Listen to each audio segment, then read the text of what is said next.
So, you've collected someone's personal data and haven't broken the law doing it. Now what? In our first video, we went over the rights EU citizens have with their own data under the General Data Protection Regulation. In this one, we're going to go over what companies can and can't do with the data they've collected. Under the GDPR, companies need to keep data safe. One of the central tenets of the law is something called privacy by design. Security measures need to be baked into data systems from the very beginning, not tacked on after the fact. This applies even if a company sends its information out to a third party. If Facebook stores personal information from Dropbox and Dropbox violates the GDPR, Mark Zuckerberg will still be on the hook for a couple million euros. But even with the best security, breaches can still happen, and the GDPR values personal privacy above anything else. When a company discovers a breach, they have 72 hours to notify officials, and in some cases, everyone whose information was compromised. The GDPR requires a proactive approach to data security as well. Companies must collect only the information they need, give access to the smallest number of people, and delete user information once it stops being useful for its original purpose. Hackers can't steal what isn't there anymore.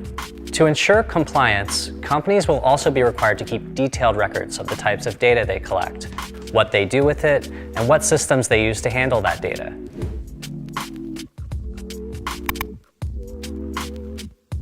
And if this all seems like a lot, don't worry. Figuring it all out might not be your job.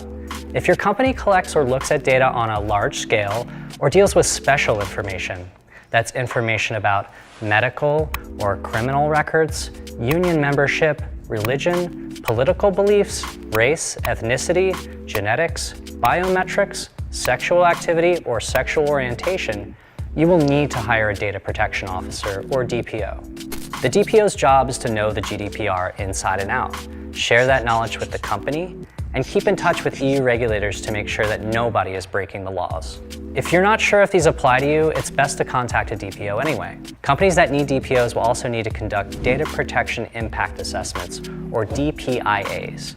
If a breach poses a high risk to the data's owners, companies have to contact GDPR authorities and work with them to keep it safe. Remember, the GDPR has a lot of moving parts.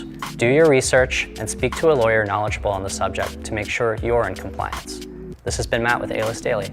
Thanks for watching.